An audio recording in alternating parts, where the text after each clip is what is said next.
Hey everyone, welcome back to A Gentleman's Life. Another lo-fi video here on the mobile phone. But it is about 1:45 in the morning, and I just got home from work about 15 minutes ago. I put on the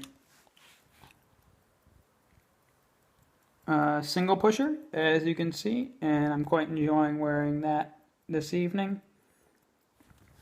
So, enjoying the Christopher Ward single pusher right now, and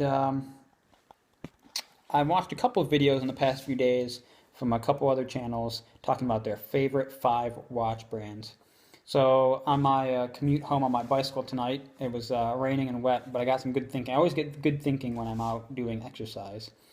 And I was thinking about basically that topic and thought I would make a video as well. So I guess without further ado, we can get into my 5 favorite watch brands.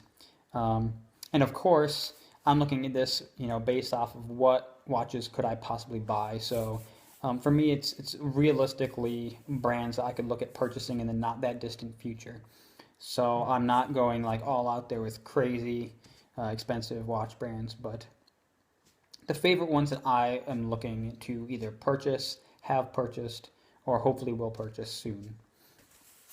So in no particular order, I guess I'll do the ones I already own first. One is Omega. I like a lot of things about a number of Omega watches. I think there's some classic watches there, a lot of good history. Specifically, I think Omega has kind of a trifecta of really classic, iconic pieces. 2 of them are pretty well known, the Seamaster and the Speedmaster. So I have a Seamaster. I have the last pre-ceramic Seamaster, which also happens to be the only pre-ceramic Seamaster with a coaxial movement, and it is the final Seamaster Professional worn by Bond in the Bond movies before he switches to the planet Ocean. A lot of random things. I'm a total Bond nerd. I happen to also love the Seamaster completely, nothing to do with Bond. I just think it's a great design, extremely comfortable to wear. For a luxury piece, it's rather unpretentious, and the bracelet is super comfortable. So there's a lot of things I like about the Seamaster. Going all the way back to the beginning, I just happened to pick the last pre-ceramic Seamaster as the one that I wanted to have. But the whole history of them is very interesting and a lot of iconic pieces there. The next, of course, is the Speedmaster. I particularly am a fan of Man on the Moon, mostly because I love space. So I, at some point, would like to own a Man on the Moon Speedmaster Professional. I don't know yet if I want to own a current model, from a boutique, or if I would like to get the Speedmaster Man on the Moon as a watch from my birth year. So I may do that. Search for one of those. I haven't decided yet. But another really iconic piece. Now the third of what I think is Omega's trifecta of iconic pieces is the Railmaster, which is a often forgotten about piece these days, I suppose. But some of the vintage Railmasters are really, really nice pieces. As far as modern times, I also think that the Aquaterra and Planet Ocean are really nice watches. I still need to try them on in the flesh and see what I think in that regard. So hopefully I'll do that when I'm home visiting my parents in the process of moving. I plan on going to the Omega boutique near there and checking both of those out, along with the new modern Speedmasters. So of course, obviously, a lot of things I like about Omega there. Now, in the same kind of, to me, the same level as Omega, I also really like Tudor. So number 2, Tudor. And I think they're both at the same level when it comes to watchmaking. I own the Tudor Pelagus, which I think is the best modern tool watch out there. Really, really great design. I think it is one of the most, what I consider the best or most clarity and a design of a watch I've seen in a while. Everything about that watch was designed for that purpose and just really fantastic. There are a number of other really nice Tudor pieces. The Heritage Chrono Blue, the Ranger, um, for those that prefer the dressier looking diver, the Black Bay. A number of really nice watches from Tudor.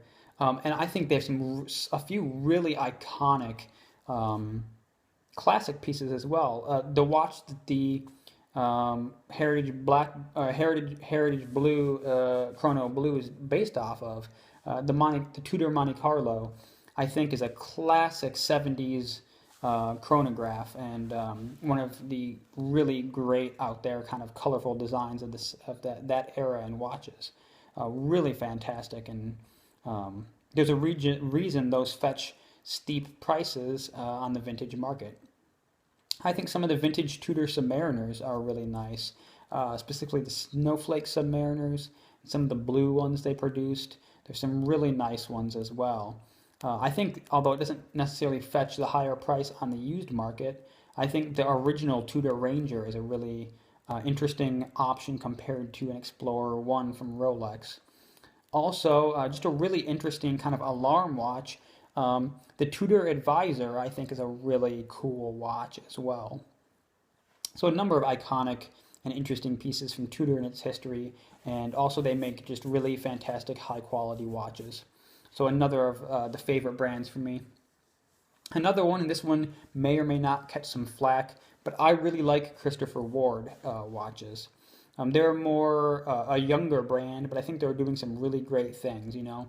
They started with kind of a dressier classic quartz-based watch and slowly and quickly built, well, slowly have worked their way through to higher end pieces, but they quickly built into automatic pieces, having a dress line, like a motorsport line and a dive watch line and then an aviation line.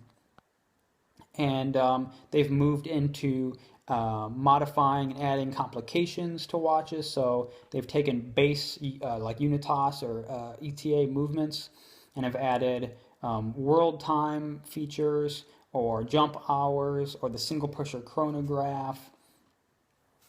So a number of different things they've put in there.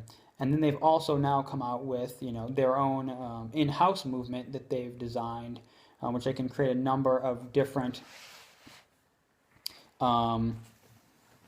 variations of. So now they have a hand wind version with a small second subdial of that movement, and they also have a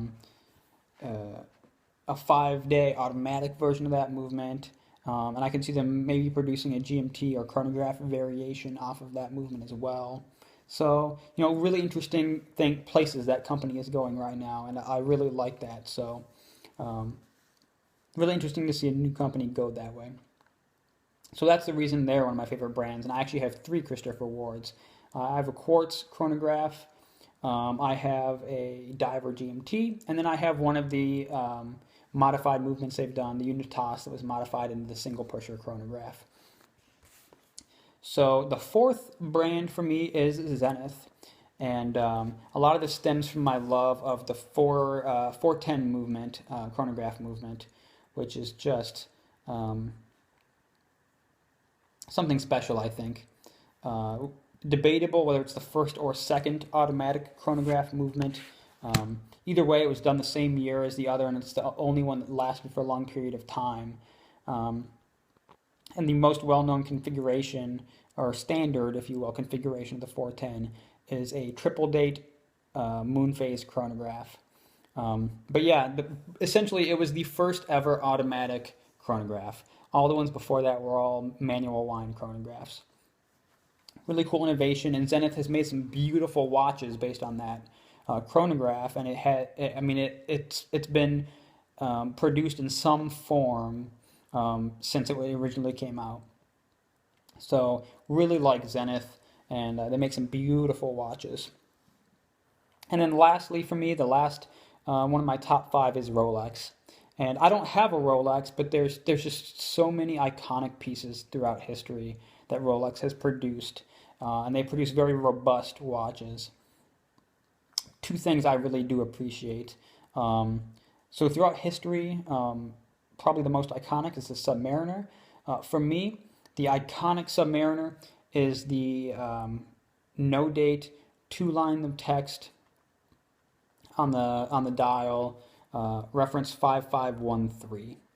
That is the dive watch that made dive watches um, important, essentially. Really, before that, there was nothing big about dive watches to the masses. That is the quintessential dive watch, the Rolex reference 5513 Submariner. Also, I think the Explorer One is just a really classic, iconic piece, and obviously it's gone on for years and years, and they've had that one. I also think the GMT Master is an iconic piece. That's the one that I hope to purchase.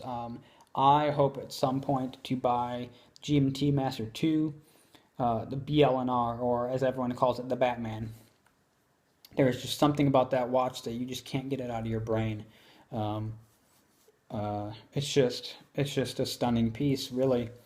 And the old classic ones, the old Pepsi dials, the way the different bezels fade in different colors, and the vintage Pepsi dial GMT Master 1s is just fantastic. So there's just a lot of iconic Rolexes. There's not a lot of modern